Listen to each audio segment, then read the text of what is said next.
तो दोस्तों, जय हिंद जय भारत। मैं मदन लाल आज़ाद, संयोजक संस्थापक all India bike board taxi union. आज दिनांक 3 दिसंबर 2020 को आपके समक्ष प्रस्तुत हूँ राजधानी दिल्ली से एक विशेष बात आप सबको बताने के लिए, खास समाचार आप तक पहुँचाने के लिए। दोस्तों, ये जो bike board, hello taxi, top ride, Radha Madhav corporation limited, science city, future maker, catchy pixel, blue fox motion और अदर जितने भी ये ठगी प्रकरण देश भर में हुए हैं, इन तमाम ठगी प्रकरणों को सीबीआई के हवाले करवाने के लिए, इनमें अनियमित जमा योजना पाबंदी कानून 2019 के रूल्स को अप्लाई करवाने के लिए हमारी यूनियन लगातार संघर्ष कर रही है और आप सबका सहयोग दिनों दिन इसमें बढ़ता जा रहा है। आपके सहयोग और इस संगठन और इस संघर्ष के कारण ही आज स्थिति ये हो गई है कि तमाम ठगों में घबराहट है। ठगों के जो आका शासन में बैठे हुए हैं, सरकार में बैठे हुए हैं, वो विचलित हैं और उनको भी ऐसा लगता है कि यदि हमने ठगी पीड़ितों की आवाज़ को नहीं सुना, इन लाखों और करोड़ों लोगों की को, तो जिस तरह से किसानों ने मोदी सरकार की एक तरह से कहें तो मतलब बखिया उधेड़ दी हैं, चूल्हे हिला दी हैं और आज सरकार कांप रही है किसान आंदोलन के भय से, उससे भी भयावह स्थिति ये ठगी पीड़ित कर सकते हैं। चूँकि ठगी पीड़ितों की संख्या भी कोई कम नहीं है, लगभग 20 करोड़ ठगी पीड़ित हैं देश भर में, जिनके साथ बारी बारी से भिन्न भिन्न कंपनियों ने प्रधानमंत्री के नाम पर ही ठगी की है। किसी ने प्रधानमंत्री green India clean India mission के नाम पर, किसी ने प्रधानमंत्री स्वरोजगार मिशन के नाम पर, किसी ने प्रधानमंत्री आवास योजना के नाम पर, किसी ने प्रधानमंत्री लोन स्कीम के नाम पर, तो किसी ने प्रधानमंत्री के न्यूली स्टार्टअप्स के नाम पर। इस तरह से 20 करोड़ लोगों को प्रधानमंत्री के नाम पर ही बारी बारी से अलग अलग कंपनीज ने, अलग अलग ठगों ने लोगों को ठगा है, उनकी मेहनत की कमाई को लूटा है, हड़पा है। दोस्तों, हम पिछले काफ़ी दिनों से, लगभग ये लगा लीजिए जून 2019 से तो लगातार हम संघर्ष कर ही रहे हैं कि किसी भी तरह से हमारा संघर्ष बाइक बोट टैक्सी स्कैम से शुरू हुआ था। उसी में हमें हेलो टैक्सी वाले साथी मिले, टॉप राइड वाले मिले, साइंस सिटी वाले मिले, कैची पिक्सल वाले मिले, फ्यूचर मेकर वाले मिले और जी आपका राधा माधव कॉरपोरेशन लिमिटेड वाले मिले और बहुत सारी कंपनियों के, ब्लू फॉक्स मोशन वाले भी उसी स्कैम के पीड़ित थे, बाइक बोट टैक्सी स्कैम के ही। उसी में इन तमाम ठगी पीड़ितों से हमारी मुलाकात हुई और धीरे धीरे हमारे संज्ञान में आया कि ये सैकड़ों की तादाद में इस तरह की कंपनियां बनी थीं और उन्होंने बारी बारी से हमारे देश के लगभग 20 करोड़ नागरिकों को ठगा है। Bike boat, hello taxi, top ride में तो हमारे आर्मी के लोग ही हैं 2 लाख के लगभग जिनको ठगा गया।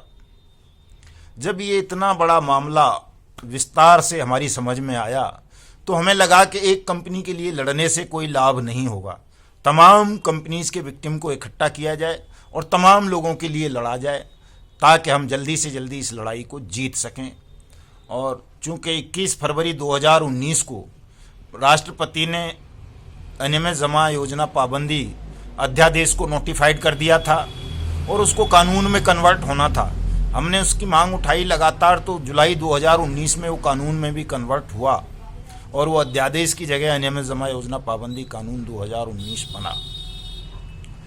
और इस कानून में ये प्रोविज़न किया गया पार्लियामेंट द्वारा कि 180 वर्किंग डेज के अंदर अंदर सरकार ठगी पीड़ितों का पैसा वापस करेगी। वो ठगों की कंपनी बेचेगी, ठगों का खून बेचेगी, ठगों की किडनी बेचेगी, ठगों की खाल उधेड़ेगी या ठगों से रिश्तेदारी करेगी। ये सरकार और ठगों के मध्य का मामला था। ठगी पीड़ितों का मामला सरकार से बन जाता है इस कानून के तहत कि सरकार ठगी पीड़ितों का पैसा दोगुना करके 180 वर्किंग डेज में वापस करे। लेकिन दोस्तों, अफसोस की बात यह है कि सेंट्रल गवर्नमेंट ने आज तक इस अनियमित जमा योजना पाबंदी कानून के रूल्स को नोटिफाइड नहीं किया।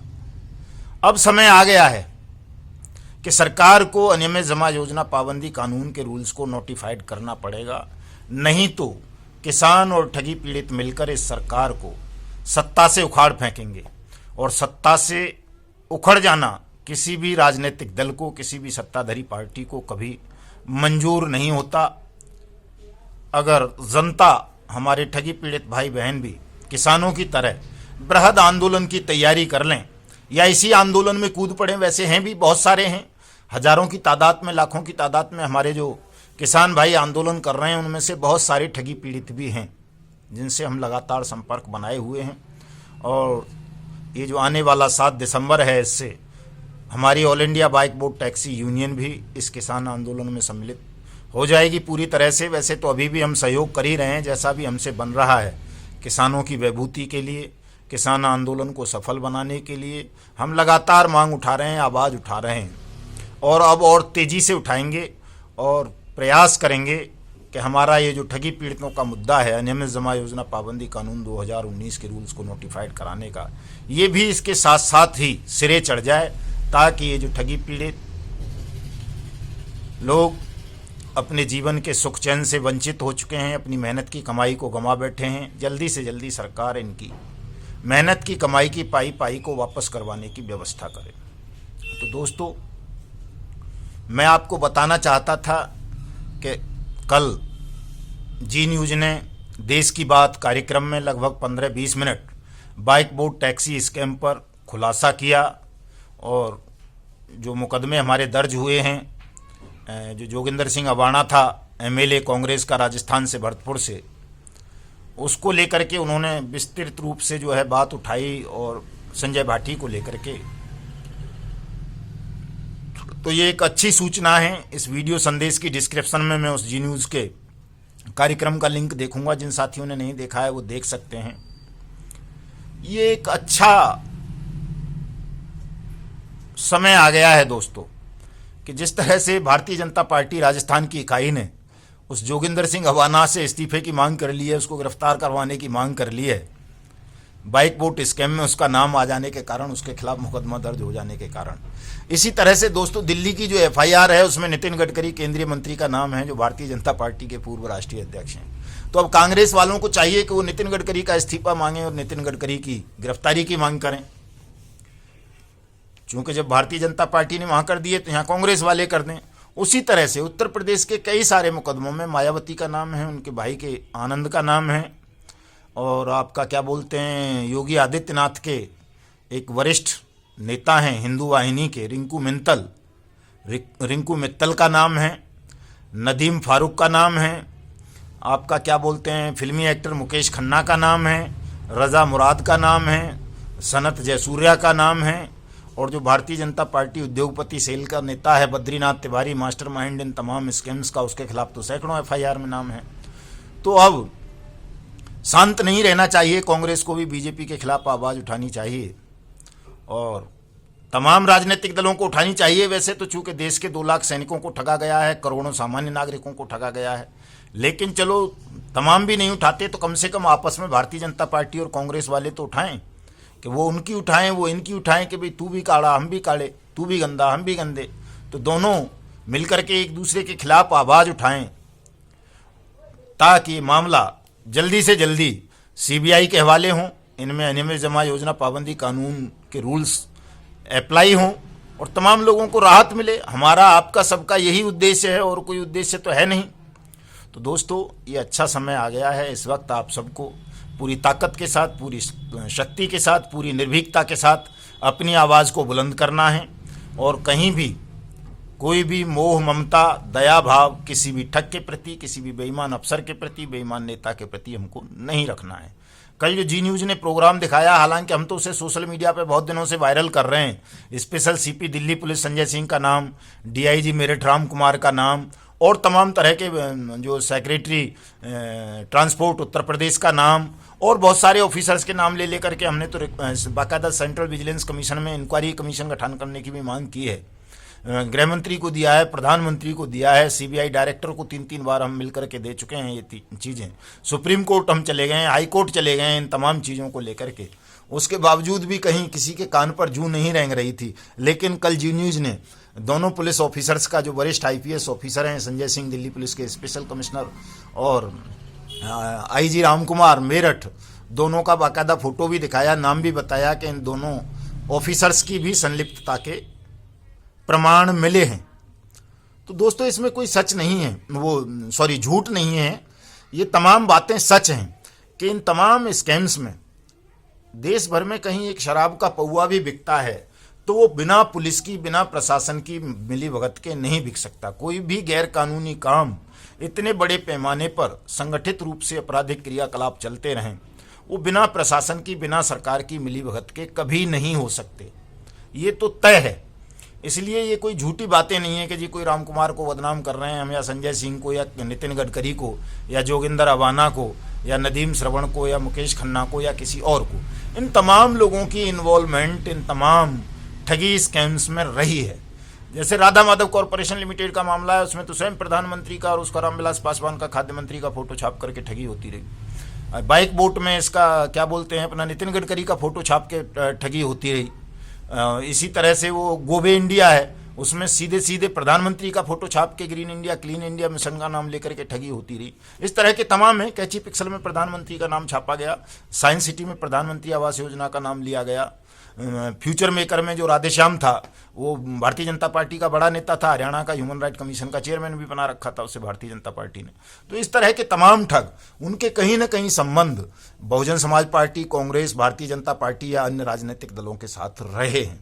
इसीलिए वो इतने बड़े पैमाने पर ठगी करने में सफल रहे और करोड़ों लोगों की मेहनत की कमाई को उन्होंने लूट लिया। लेकिन दोस्तों, इन तमाम चीज़ों को लेकर के भी हमें भयभीत होने की आवश्यकता नहीं है, तनाव लेने की आवश्यकता नहीं है। अब हमें पूरी ताकत और पूरी शक्ति के साथ इन तमाम ठगों के खिलाफ, तमाम बेईमान ऑफिसर्स और नेताओं के खिलाफ अपनी लड़ाई को और तेज करना है। क्योंकि अब जब जी न्यूज में आ गया है तो बाकी मीडिया वालों में भी आ ही जाएगा धीरे धीरे। अखबार वाले आजकल खूब लिखने लगे हैं और सरकार प्रेशर में है, उसे पता है कि जो किसान आंदोलन ने उसकी दुर्गति की है, भीगी बिल्ली की तरह जो मिमिया रही है आज नरेंद्र मोदी सरकार किसानों के सामने, वैसे उससे बुरी स्थिति कल ठगी पीड़ितों के समक्ष इनकी हो जानी है।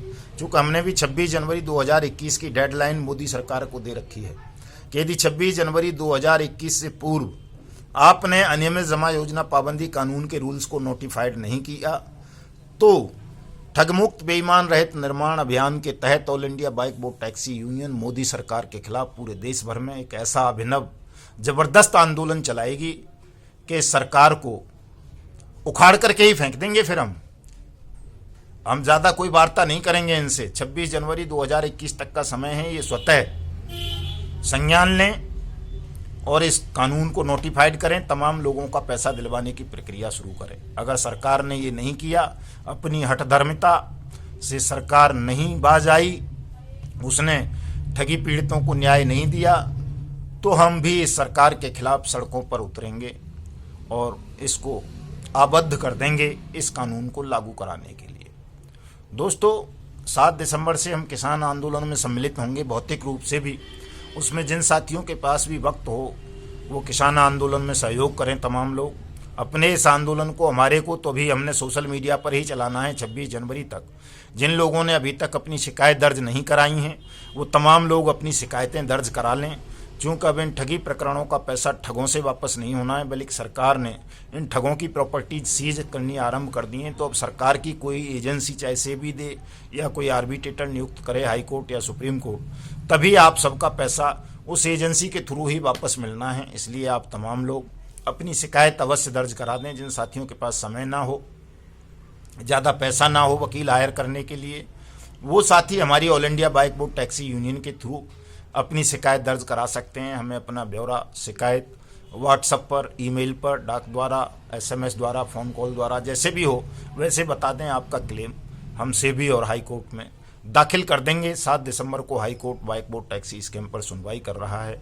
सुप्रीम कोर्ट सरकार के दबाव में आकर के अभी हमारे 2 रिट पिटीशंस को लिस्टेड नहीं कर रहा है, बार बार उनमें टाइम दिया जा रहा है सुप्रीम कोर्ट की तरफ से। तो 26 जनवरी तक हम सुप्रीम कोर्ट का भी इंतजाम करेंगे। अगर सुप्रीम कोर्ट ने 26 जनवरी तक हमारी इन दोनों रिट पिटीशंस को लिस्टेड नहीं किया, इन पर सुनवाई नहीं की, कोई ठगों के खिलाफ एक्शन नहीं लिया, बेईमान ऑफिसर्स को जेल भिजवाने की डायरेक्शन नहीं दी, तो हम सुप्रीम कोर्ट के खिलाफ भी धरना प्रदर्शन करेंगे। चूँकि हमारा लोकतांत्रिक अधिकार है, इससे हमें कोई रोक नहीं सकता। जब सुप्रीम कोर्ट 2 बजे रात को खुल जाता है आतंकवादियों के लिए, ठगों को बेल देने के लिए, तो जब ठगी पीड़ित इतने लंबे समय से मांग कर रहे हैं तो सुप्रीम कोर्ट क्यों हमारी 2-2 रिट पिटिशंस को पेंडिंग डाले हुए है, क्यों उन पर संज्ञान नहीं ले रहा, क्यों हमारा उत्पीड़न और शोषण को बढ़ा रहा है? ये बहुत विचारणीय प्रश्न है और हम सुप्रीम कोर्ट की भी खिलाफत करेंगे।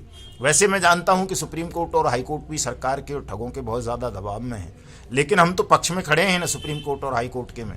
हमें बताया जाए कौन ठग उन पर दबाव डाल रहा है, कौन सरकार का बेईमान अफसर मिनिस्टर्स इनको तंग कर रहा है। हम दिन रात सीखते हैं कि हम कानून के रक्षण के लिए भी लड़ेंगे, कानून के सम्मान के लिए भी लड़ेंगे, न्यायाधीशों के लिए भी लड़ेंगे, सबके लिए लड़ेंगे हम तो, जो भी पीड़ित हैं। तो दोस्तों, अब आपको किसी को भी घबराने की, तनाव लेने की आवश्यकता नहीं है। आपकी लड़ाई काफ़ी आगे तक बढ़ चुकी है और संसार की कोई भी शक्ति अब आपके धन को हड़प नहीं सकती। आप सबका पैसा अवश्य मिलेगा, बशर्ते आप तमाम लोग अपनी अपनी शिकायत जरूर दर्ज करा लें। पर्सनली जाके करा सकते हैं, पर्सनली करा लें, वकील के थ्रू कराना चाहें वकील के थ्रू करा लें, नहीं तो all India bike board taxi unions आपके पास सबसे अच्छा माध्यम है कि घर बैठे आपकी शिकायत, आपकी संपूर्ण कार्रवाई हम कर देंगे।